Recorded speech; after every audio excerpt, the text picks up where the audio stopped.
ಎಲ್ಲರಿಗೂ ನಮಸ್ತೆ. ಇವತ್ತು ನಾನು ಮಾಡ್ತಾ ಇದ್ದೀನಿ ಬೆಲ್ಲ ಹಾಕಿಬಿಟ್ಟು ರವೆ ಉಂಡೆ.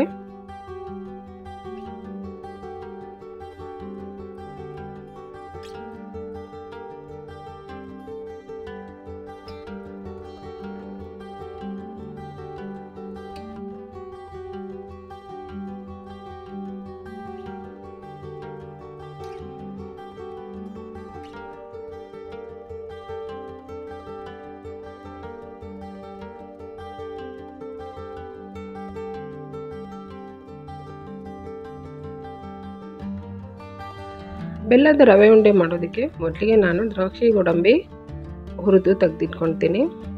ದ್ರಾಕ್ಷಿ ಗೋಡಂಬಿ ಹುರಿಯೋದಕ್ಕೆ 1-2 ಟೇಬಲ್ ಸ್ಪೂನ್ ತುಪ್ಪ ಹಾಕಿದ್ದೀನಿ. ಮೊದಲಿಗೆ ಗೋಡಂಬಿ ಹಾಕಿ ಸ್ವಲ್ಪ ಫ್ರೈ ಮಾಡ್ತೀನಿ. ಗೋಡಂಬಿ ಸ್ವಲ್ಪ ಫ್ರೈ ಆದಮೇಲೆ ದ್ರಾಕ್ಷಿ ಹಾಕಿ ಫ್ರೈ ಮಾಡ್ತೀನಿ. ಯಾಕಂದರೆ ಗೋಡಂಬಿ ಸ್ವಲ್ಪ ನಿಧಾನ ಫ್ರೈ ಆಗುತ್ತೆ, ದ್ರಾಕ್ಷಿ ಬೇಗ ಫ್ರೈ ಆಗುತ್ತೆ. ಹಾಗಾಗಿ ದ್ರಾಕ್ಷಿ ಗೋಡಂಬಿ ಕೆಂಪುಗೆ ಫ್ರೈ ಮಾಡಿಬಿಟ್ಟು ತೆಗೆದಿಟ್ಕೊಳ್ತೀನಿ.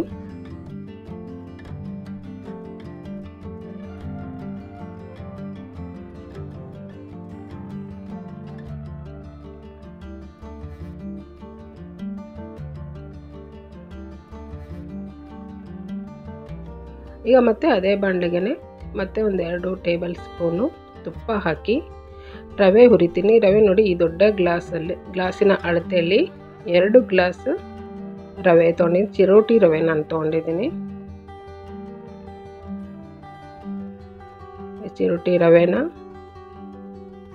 ಚೆನ್ನಾಗಿ ಫ್ರೈ ಮಾಡಬೇಕು, ಚೆನ್ನಾಗಿ ಹುರಿಬೇಕು. ಮೀಡಿಯಮ್ಗಿಂತ ಕಮ್ಮಿ ಉರಿ ಇಟ್ಕೊಂಡೆ ಮಾಡಬೇಕು. ಇದು ಶುರುವಿಂದ ಕೊನೆವರೆಗೂ ಒಂದೇ ಥರ ಸ್ಟವ್ನ ಉರಿ ಇಟ್ಕೊಂಡು ಮಾಡಬೇಕು.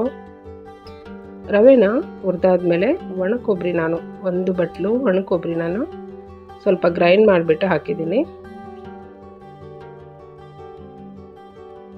ದಪ್ಪ ಗ್ರೈಂಡ್ ಮಾಡಿದ್ದೀನಿ ಒಣಕೊಬ್ಬರಿನ. ಈಗ ಮತ್ತೆ ನಾನು 1-2 ಟೇಬಲ್ ಸ್ಪೂನು ತುಪ್ಪ ಹಾಕಿದ್ದೀನಿ. ಹಾಕಿ ಚೆನ್ನಾಗಿ ಫ್ರೈ ಮಾಡ್ತೀನಿ.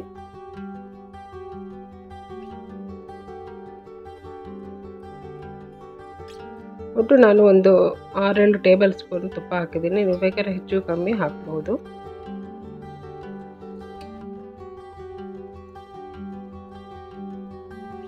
ಈಗ ನೋಡಿ, ನಾನು ರವೆ ತೊಗೊಂಡಿದ್ನಲ್ಲ, ಅದೇ ಗ್ಲಾಸಿನ ಅಳತೆಯಲ್ಲಿ ಪುಡಿ ಬೆಲ್ಲ ನಾನು ಹಾಕ್ತಾಯಿದ್ದೀನಿ. 1.5 ಗ್ಲಾಸ್ ಪುಡಿ ಬೆಲ್ಲ. ಉಂಡೆ ಬೆಲ್ಲ ಇದ್ದರೆ ಅದನ್ನು ಚೆನ್ನಾಗಿ ಪುಡಿ ಮಾಡಿಬಿಟ್ಟು ಹಾಕಬೇಕು. ನೀವು ಸಕ್ಕರೆ ಹಾಕಿದರೂ ಅಷ್ಟೇ. ಸಕ್ಕರೆ 2 ಗ್ಲಾಸ್ ರವೆ, ಚಿರೋಟಿ ರವೆ ತೊಗೊಂಡ್ರೆ 1.5 ಗ್ಲಾಸ್ ಸಕ್ಕರೆ ಹಾಕಬೇಕಾಗತ್ತೆ.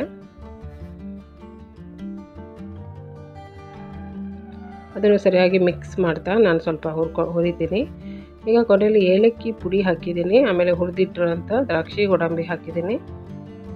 ಇಷ್ಟನ್ನು ಮಿಕ್ಸ್ ಮಾಡ್ತಾ ಮತ್ತೆ ಸ್ವಲ್ಪ ಚೆನ್ನಾಗಿ ಫ್ರೈ ಮಾಡಬೇಕು. ತಳ ಹಿಡಿಯೋದಕ್ಕೆ ಬಿಡಬಾರ್ದು. ಸ್ಟವ್ನ ಉರಿ ಕಮ್ಮಿ ಇಟ್ಕೊಂಡೇ ಮಾಡಬೇಕು.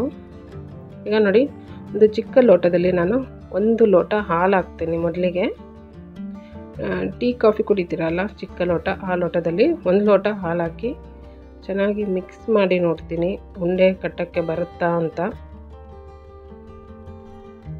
ಚೆನ್ನಾಗಿ ಮಿಕ್ಸ್ ಮಾಡಿ ಆದಮೇಲೆ ಉಂಡೆ ಕಟ್ಟಕ್ಕಾಗುತ್ತಾ ಅಂತ ನೋಡಿ, ಮತ್ತೆ ಹಾಲು ಬೇಕು ಅನಿಸಿದ್ರೆ ನಾನು ಮತ್ತೆ 1/2 ಲೋಟ ಹಾಲು ಹಾಕಿದ್ದೀನಿ.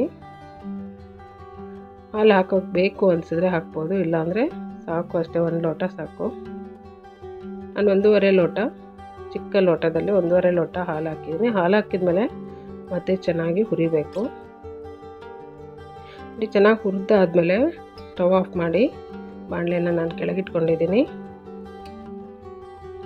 ಕೆಳಗಿಟ್ಟು ಒಂದು ಸ್ವಲ್ಪ ತಣ್ಣಗಾಗೋದಕ್ಕೆ ಬಿಡಬೇಕು. ತುಂಬ ಬಿಸಿ ಇರುತ್ತಲ್ಲ, ಉಂಡೆ ಕಟ್ಟೋದಕ್ಕಾಗಲ್ಲ. ಸ್ವಲ್ಪ ತಣ್ಣಗಾಗಬೇಕು, ತುಂಬಾ ತಣ್ಣಗಾಗಬಾರ್ದು.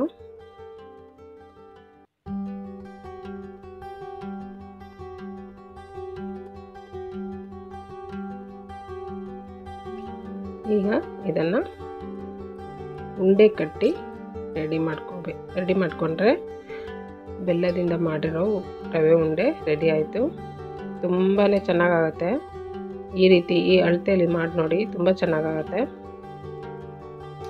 ಎಲ್ಲ ಪುಡಿ ಬೆಲ್ಲ ಅಂಗಡಿಯಲ್ಲಿ ಸುಲಭವಾಗಿ ಸಿಗತ್ತೆ. ಪುಡಿ ಬೆಲ್ಲ ತಂದುಬಿಟ್ಟು ಮಾಡೋದು ಒಳ್ಳೆಯದು. ನೋಡಿ ರೆಡಿ ಇದೆ ಬೆಲ್ಲದಿಂದ ಮಾಡಿರೋಂಥ ರವೆ ಉಂಡೆ. ನನ್ನ ವಿಡಿಯೋ ಇಷ್ಟ ಆದರೆ ಲೈಕ್ ಮಾಡಿ, ಶೇರ್ ಮಾಡಿ, ಸಬ್ಸ್ಕ್ರೈಬ್ ಮಾಡಿ. Thank you.